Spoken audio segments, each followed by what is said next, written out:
کہ یہ کس طرح سے ہو سکتا ہے کہ ایک مقروض ملک، دو جو ملک ہیں ہمسایہ ملک، ان کو آپس میں جوڑنے کی کوشش کر رہے ہیں، اور عمران خان صاحب یہ کیسے کر سکتے ہیں؟ اس وقت ناظرین کرام عمران خان صاحب کا بہت مذاق بھی اڑایا گیا تھا، لیکن آج ہم دیکھتے ہیں کہ وہی سعودی عربیہ اور ایران کے تعلقات بھی استوار ہو چکے ہیں، ایران اور یو اے کے تعلقات بھی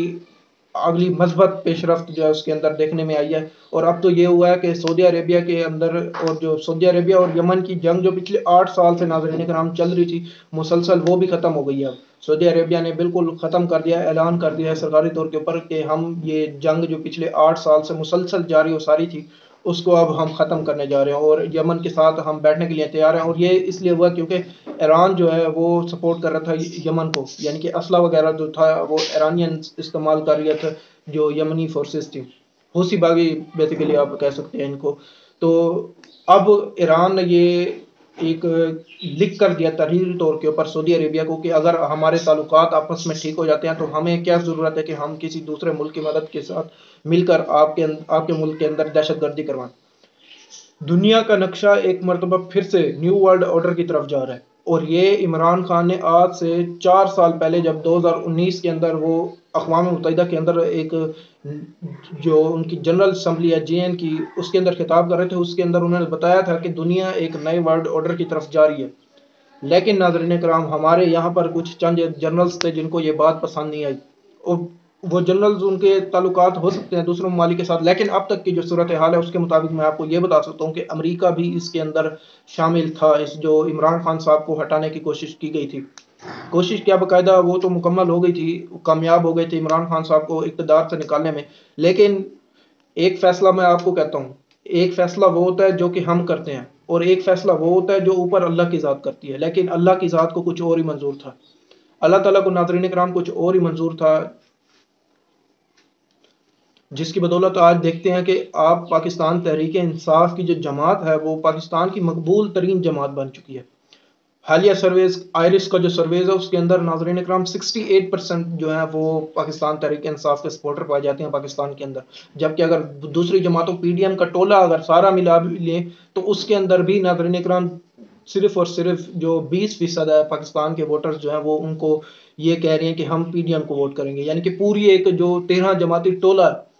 جس کے اندر MQM بھی شامل ہے، پیپلز پارٹی بھی شامل ہے، PMLN بھی شامل ہے، باپ پارٹی شامل ہے، ANP شامل ہے، مولانا فضل الرحمان کی پارٹی شامل ہے، اس کے علاوہ بہت سی پاکستان بلوچستان نیشنل پارٹی، یہ ایک 13 جماعتی ٹولہ ہے، MQM بھی اس کے اندر آپ شامل کر سکتے ہیں، کہ ان کو صرف اور صرف پاکستان کے جو ووٹرز ہیں وہ 20% جو ووٹرز ہیں وہ ان کو ووٹ کرنے کے لیے اپنا حق دہی استعمال کریں گے۔ اب میں آپ کو بتاتا ہوں کہ اب الیکشن کیوں نہیں کروانے جا رہے، اور سپریم کورٹ کے اندر کیوں یہ ڈیوائیڈنس جو ہے یہ کریٹ کرنے جا رہے ہیں کہ کسی طرح سپریم کورٹ آف پاکستان تقسیم ہو جائے، اور سپریم کورٹ آف پاکستان کے اب تک کے جو سامنے آئے ہیں حالات سامنے آ رہے ہیں اس کے مطابق سپریم کورٹ آف پاکستان کے اندر بھی چند ایک شخصیات ہیں جو کہ حکومت کی اعلی کار بنی ہوئی ہیں۔ اب یہ جج صاحب کہیں گے کہ ہماری توہین عدالت کر دی ہے، لیکن میں ان کو بتاتا چلوں کہ آپ کے ہی فیصلے تھے کہ آپ نے جب ایک تقریب کے اندر کھڑے ہو کر یہ کہا تھا کہ ججز اور جنرلز کے اوپر عوام کو مکمل طور پہ اوپر اختیار ہے کہ وہ تنقید کر سکیں۔ آئے ہم بات کرتے ہیں جی، قاضی فائز عیسیٰ صاحب نے کل ایک نوٹ جاری کیا جس کے اندر وہ کہتے ہیں کہ جو 6 رکنی بینچ بیٹھ کر جس نے میرا فیصلہ معطل کیا ہے وہ ناظرین کرام انہوں نے معطل کر دیا، مسترد کر دیا کہ وہ غیر آئینی طور کے اوپر وہ بینچ بیٹھا ہے اور جتنی اجلاس میں وہ بیٹھا ہے، یعنی کہ پوری ایک تفصیل بتائیے 5 منٹ کے اندر انہوں نے ایک جج، سینئر ترین جج کا جو فیصلہ ہے وہ مسترد کر دیا۔ یعنی کہ اب یہ ڈیوائیڈنس، اب یہ جو تقسیم ہے سپریم کورٹ آف پاکستان کے اندر یہ کھل کر سامنے آ چکی ہے، کوئی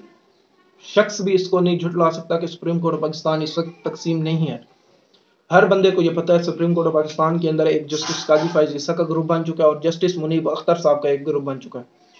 جسٹس منیب اختر کا یا جسٹس عمارت آبندیال چیف جسٹس آف پاکستان، ان کا ایک گروپ بن چکا ہے، لیکن ہوتا کچھ یوں ہے کہ یہ فیصلہ جاری ہونے کے بعد اردو اور انگریزی دونوں زبانوں میں فیصلہ جاری کیا جاتا ہے تاکہ ہر پاکستانی جب یہ پڑھے تو اس کو یہ سمجھ آ جائے کہ سپریم کورٹ پاکستان کے اندر واضح طور کے اوپر تقسیم ہے۔ بیسیکلی جج صاحب یہی بتانا، جو کہ میرا ایک ذاتی خیال ہے اس کے مطابق جج صاحب یہی بتانا چاہ رہے تھے۔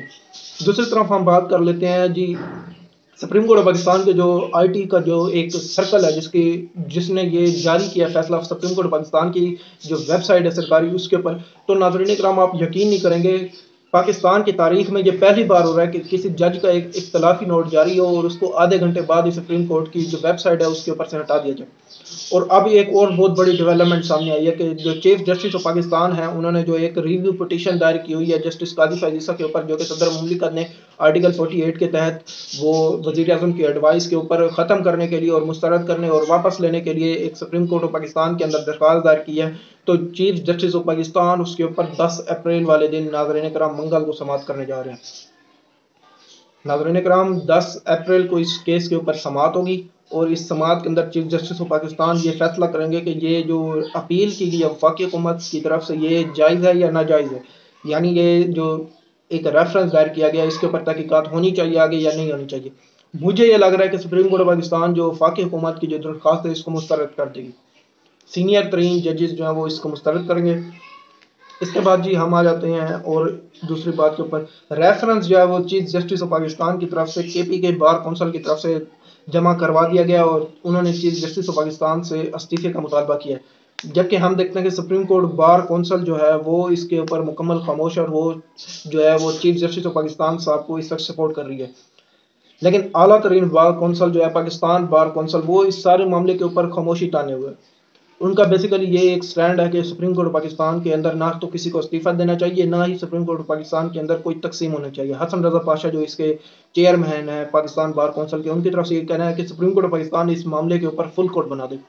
لیکن ہم اسی سارے معاملے کے اوپر ایک اور بات بھی دیکھتے ہیں کہ جو انڈیا کے ایک سابق جج ہیں ان کی طرف سے بھی جب وہ، کیونکہ وہ پچھلے ویلاگ کے اندر میں آپ کو بتا کر آیا ہوں کہ وہ کہتے ہیں میں نے پاکستان کا کانسٹیٹیوشن جو ہے وہ پڑھا ہے، اسلامک ریپبلک آف پاکستان کا کانسٹیٹیوشن جو ہے وہ کہہ رہے ہیں کہ مجھے پورا کا پورا میں نے پڑھا اور اس کے اندر یہ کہیں نہیں لکھا ہوا کہ 90 دن سے اندر الیکشن 1-2 دن بھی اوپر جا سکتے ہیں۔ اور وہ کہتے ہیں کہ اگر میرے سامنے یہ کیس لگتا ہے تو میں 5 منٹ کے اندر ناظرین کرام اس سارے کیس کو اڑا کر رکھ دیتا اور الیکشن کمیشن آف پاکستان کو حکم دیتا کہ 90 دن کے اندر الیکشن کرو۔ لیکن کیونکہ یہ پاکستان ہے، پاکستان کا ایک آئین جو ہے وہ جہاں پر ایک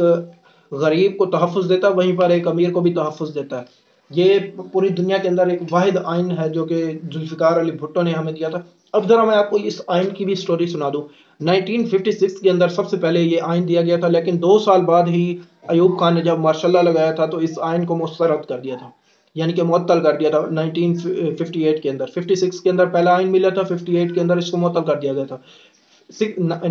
سوری میں 1962 کے اندر ایک دفعہ پھر سے جب اس کو یہ لگا ایوب خان کو کہ جی میرا اقتدار کمزور ہو رہا ہے، تو اس نے 62 کے اندر ایک دفعہ پھر سے اس آئین کے اندر چند تبدیلیاں کرنی چاہیں، اور ناظرین کرام پھر اس کو اگر وہ تبدیلیاں ہو جاتی تو پھر یہ دوبارہ سے 56 والا آئین بن جاتا۔